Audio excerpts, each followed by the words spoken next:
Pemilu adalah sarana integrasi bangsa. Jalan damai perebutan kekuasaan dalam negara demokrasi adalah jalan pemilu. Pemilu memiliki fungsi perekat perbedaan pilihan politik di tengah masyarakat yang multikultural. Pemilu bisa menjadi pemersatu, karena tanpa pemilu Indonesia bisa tercerai-berai karena perbedaan pandangan politik, kepentingan, dan lain sebagainya.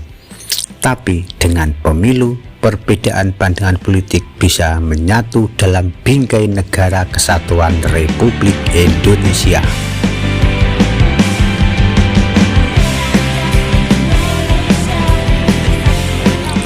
Sebagai warga negara yang baik, tentunya akan mengambil hak pilihnya di pemilu pileg maupun pilpres.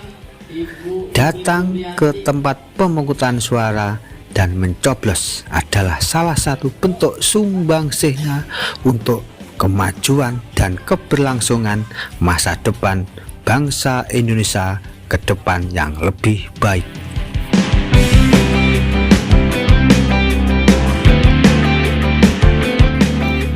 Bagi para pemula tentunya akan bertanya, bagaimana cara memilih atau mencoblos itu?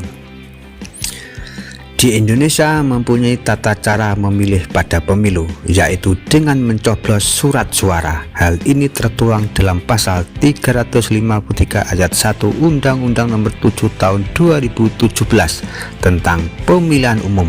Adapun bunyi pasal tersebut adalah pemberian surat suara untuk pemilu dilakukan dengan cara mencoblos satu kali, yakni pada nomor, nama, foto pasangan calon, atau tanda gambar partai politik pengusul dalam satu kotak pada surat suara untuk pemilu presiden dan wakil presiden.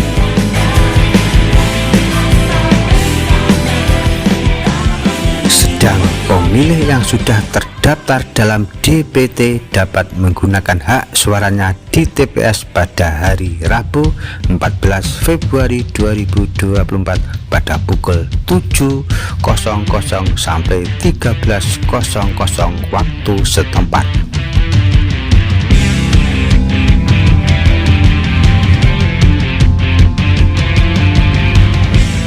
Selanjutnya, apa persyaratan untuk memilih?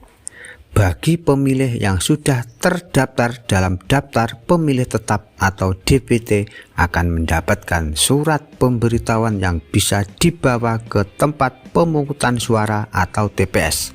Pemilih bisa membawa surat pemberitahuan tersebut berikut kartu tanda penduduk elektronik kepada petugas KPPS dan TPS dan berhak mendapatkan surat suara untuk dilakukan pencoblosan di tempat pemungutan suara.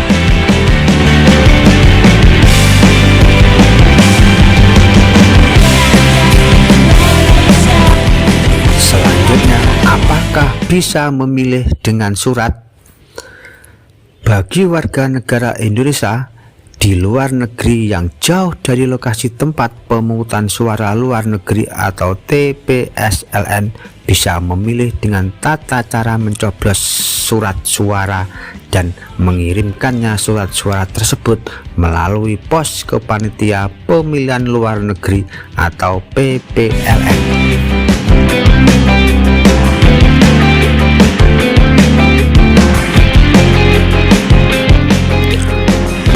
Warga negara Indonesia yang ada di luar negeri bisa menggunakan fasilitas berikut ini.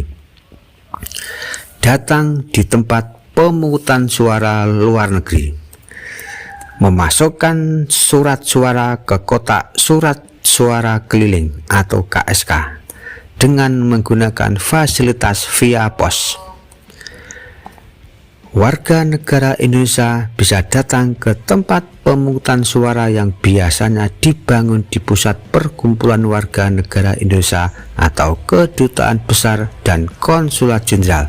Namun, bagi warga negara Indonesia yang jauh dari lokasi tempat pemungutan suara luar negeri, bisa memilih dengan tata cara mencoblos surat suara dan memasukkan surat suara ke kotak suara keliling yang dapat dijangkau.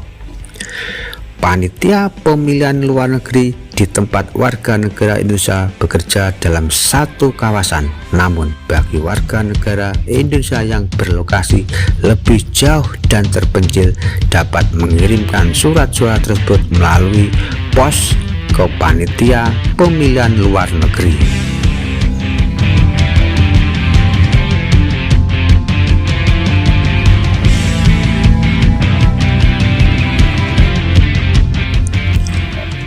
Pemilu yang ada di Indonesia menggunakan asas langsung, umum, bebas, rahasia, jujur, dan adil.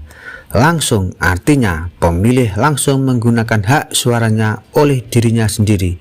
Untuk itu, menunjuk orang lain yang dapat dipercaya untuk dapat mewakili menggunakan hak suara di daerah pemilihan asal tidak berlaku di Indonesia. Namun, Komisi Pemilihan Umum memfasilitasi bagi pemilih yang tidak bisa pulang ke daerah asal, yaitu dengan mekanisme pindah tempat memilih.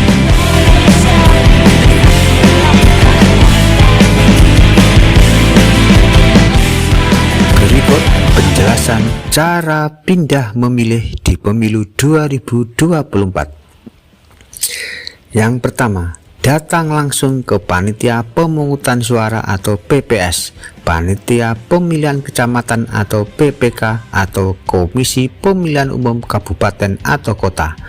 2. Bawa bukti dukung alasan pindah, misalkan karena tugas, bawa surat tugas. 3. KPU akan memetakan TPS mana di sekitar tempat tujuan. 4. Pemilih diberikan bukti dari Komisi Pemilihan Umum berupa formulir A6 pindah memilih.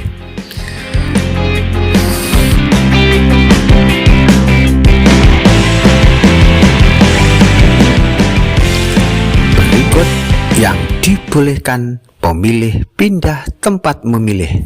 Yang pertama, menjalankan tugas di tempat lain pada saat hari pemungutan suara, menjalani rawat inap, penyandang disabilitas di panti sosial atau panti rehabilitasi, menjalani rehabilitasi narkoba, menjadi tahanan di rumah tahanan, tugas belajar atau menempuh pendidikan menengah atau tinggi, pindah domisili, tertimpa bencana alam, bekerja di luar domisilinya.